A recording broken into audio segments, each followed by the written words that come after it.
A former House Speaker indicted, a major city police department under scrutiny, and the 2016 presidential race expands yet again. Tonight on Washington Week.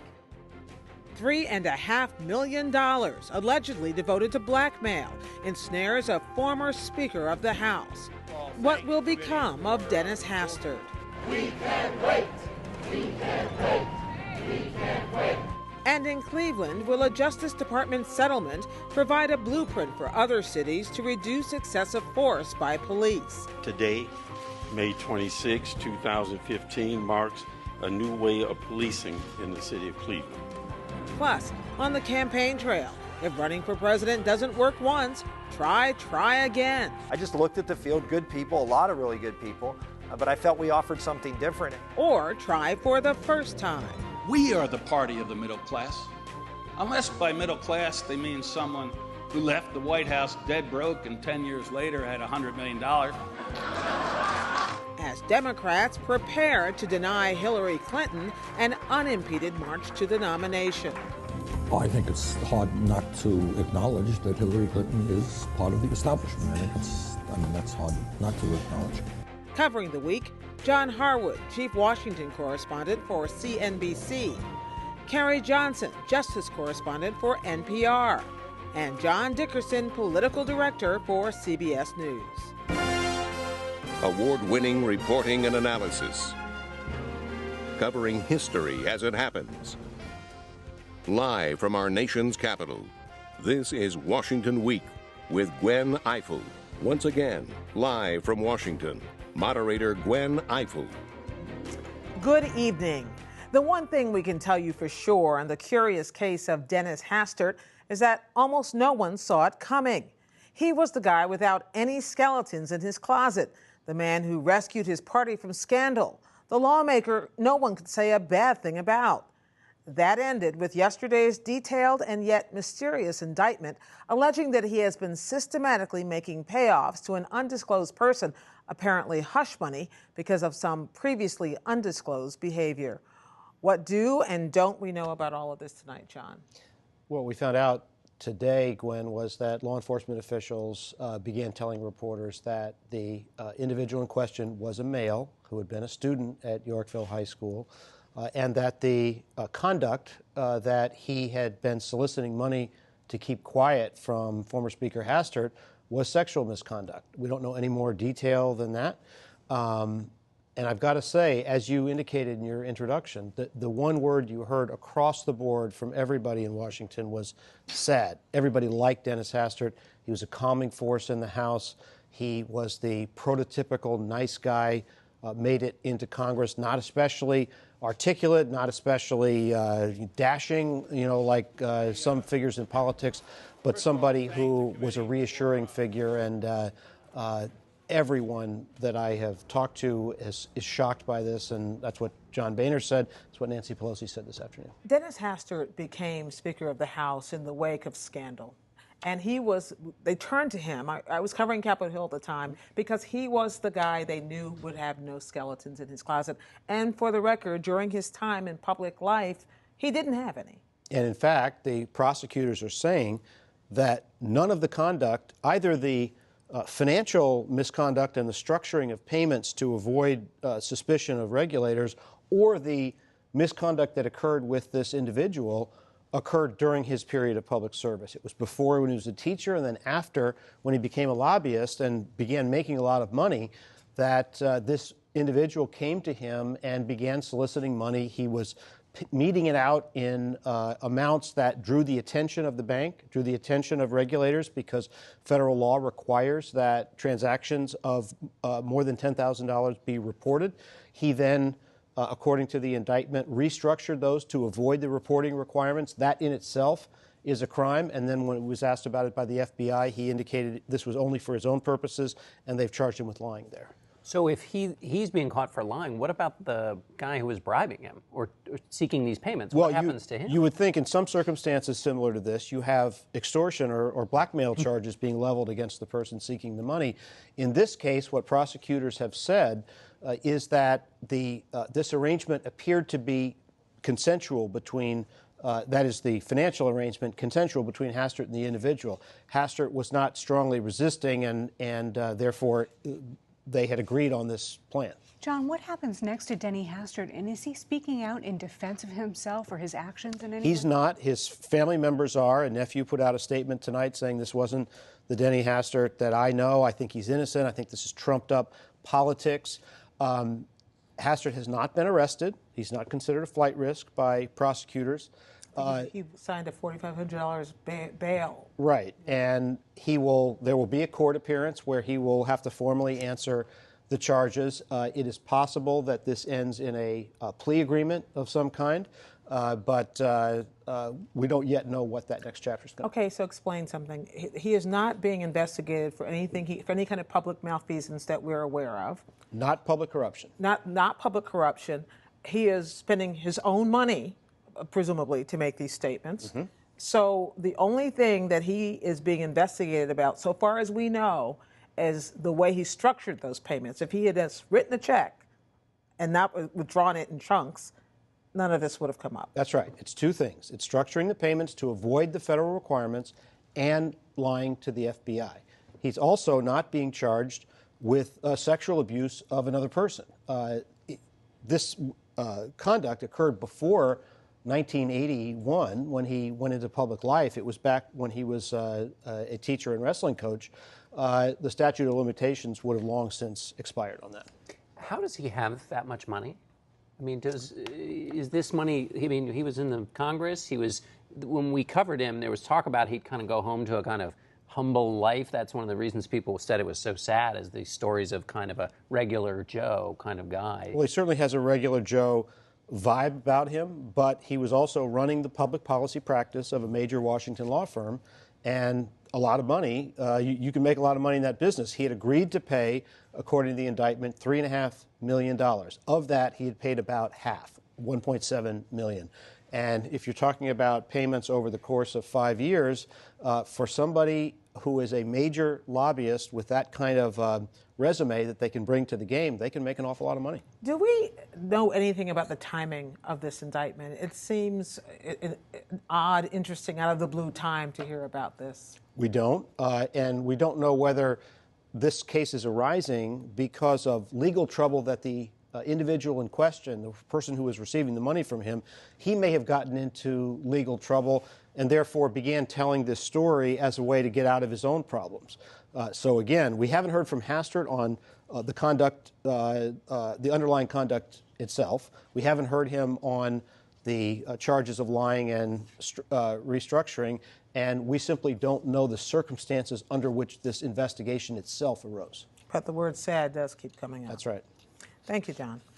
Well, the Department of Justice had to be the busiest cabinet department in town this week, with indictments and investigations ranging from Yorkville, Illinois, to Zurich, Switzerland, to Cleveland, Ohio. The settlement justice reached in Cleveland, however, speaks directly to an open wound many American cities are still struggling with: how to help communities interact more effectively with the people they are sworn to protect. Cleveland Police Chief Calvin Williams. What it really comes down to is, I have to, as chief, make sure that that community policing philosophy is part of the DNA of the Cleveland Division of Police. And that's what I intend to do. Cleveland is only one of the cities that has come under federal scrutiny. What else is brewing out there, Carrie? Since the Obama administration took office, they've done about 24 investigations of police departments all over the country. Gwen, these are investigations by the Civil Rights Division at the Justice Department. Under authority Justice got under a 1994 law Congress passed after the brutal beating of Rodney King in Southern California. It allows the Justice Department to go in, send teams to look at whether police are engaging in unconstitutional actions, racially motivated traffic stops, for instance, use of excessive force, and other misconduct. And under the tools Congress has granted the Justice Department, DOJ can come in, try to negotiate a court-enforceable settlement with these police departments, require them to get more training, and to change the way they use force. That's exactly what has happened in Cleveland this week.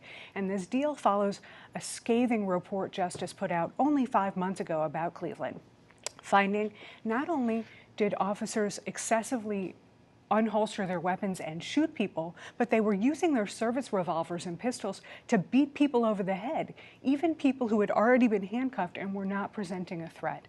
This problem extended to the use of tasers and pepper sprays, and extended to people who were just mouthing off to cops, not doing anything wrong. Was there any coincidence that this announcement of the settlement came just a couple of days, maybe the day after? Certainly last weekend we heard about the verdict in the Brillo case where 137 bullets were fired into a windshield and 2 unarmed black people were killed. And then all of a sudden, Monday or Tuesday, we hear this announcement. Both Cleveland Mayor Frank Jackson and DOJ officials were asked about the rather curious timing of this announcement.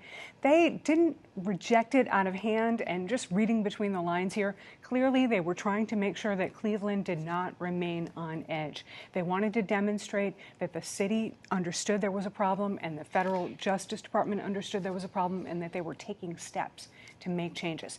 Those steps will include more reporting requirements. Every time police unholster their weapons, they're going to have to report that and fill out a form.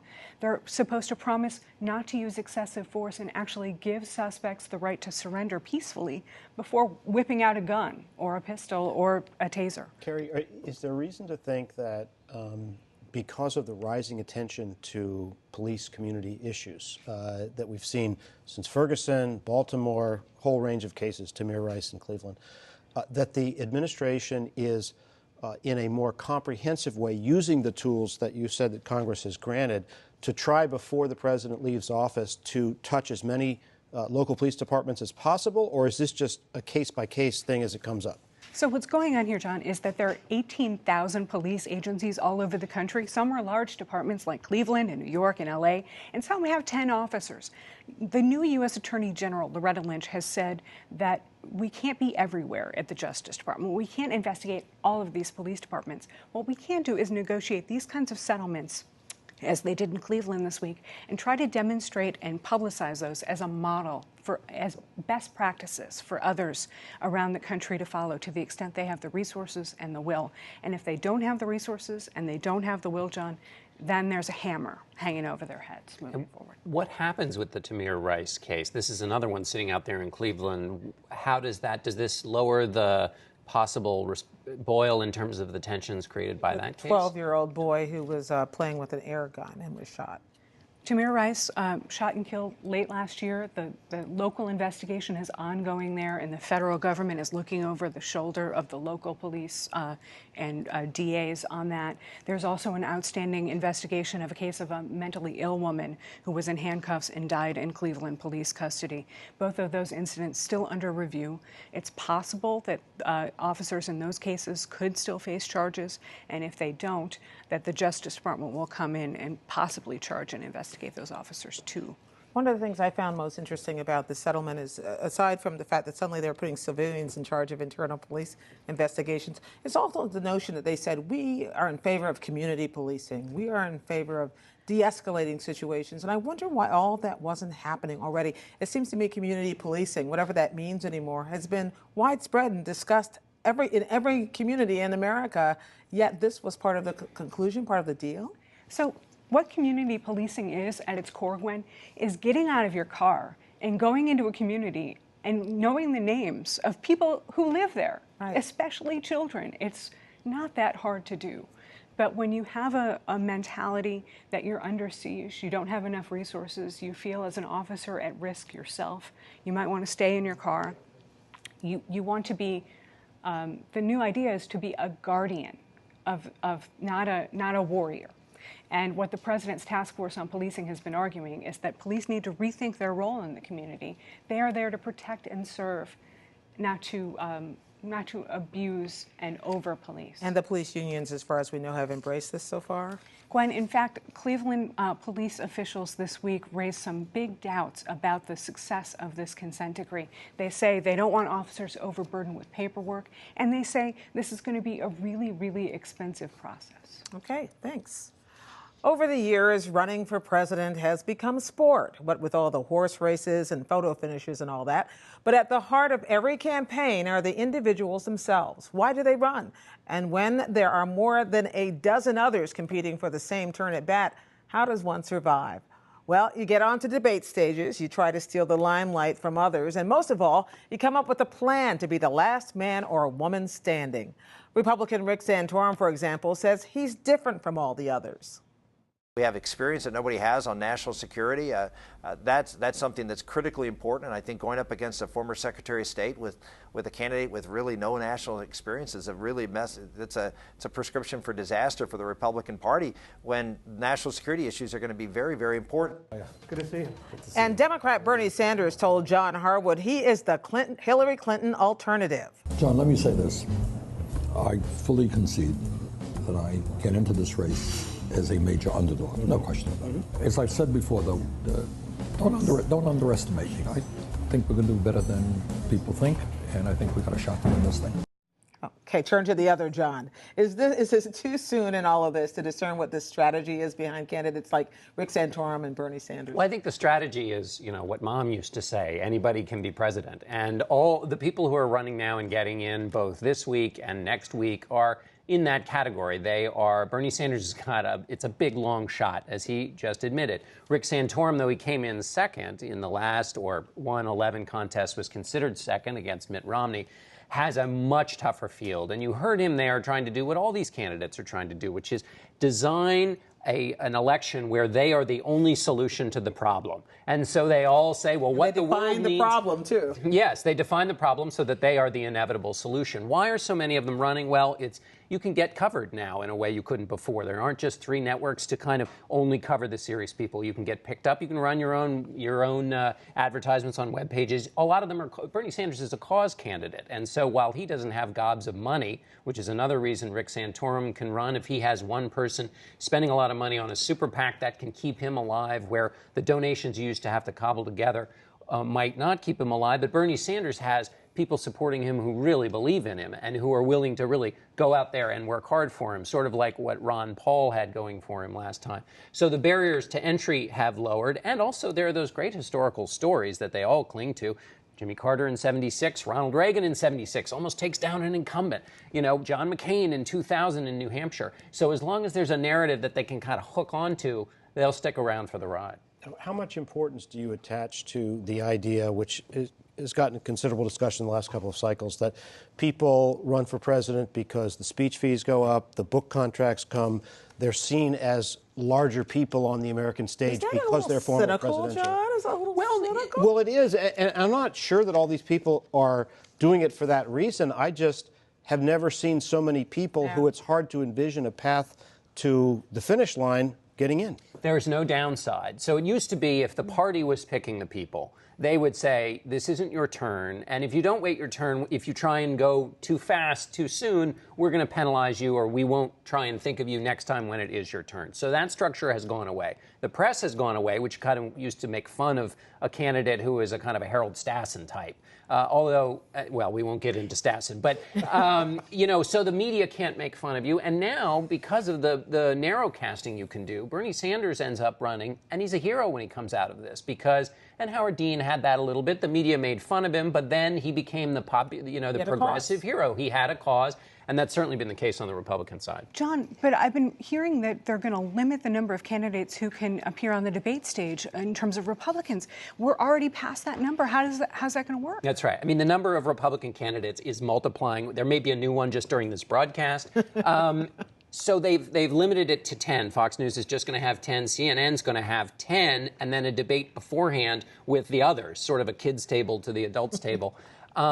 It's interesting what the incentives will be here. I mean, so if you're a candidate who's worried about 11, first of all, do you complain about it? Because as one Republican official was saying, if you complain now, it's sort of like saying, well, in 2 months in August when they make this determination, I'm still going to be 11, which is sort of dooming yourself to a rough spot. But does it change the incentives for the way these candidates behave? So that because the criteria is where you stand in the polls on basically early August to get in that Fox debate. So are they going to act out and try and get themselves some coverage? Then the question is, if you act out, do people say, oh, that was cute, but you're not a serious candidate? How do you create a sustained kind of push that gets you into that top 10 category. That's the Republican side. How about the Democratic side? You have next week, we're seeing, in fact, on Saturday, we're going to see Martin O'Malley, the former governor of Maryland, step in. We're going to see a couple more Republicans, Lindsey Graham and Rick Perry, and another Democrat, Lincoln Chafee from Rhode Island, get in. We saw George Pataki get in this week.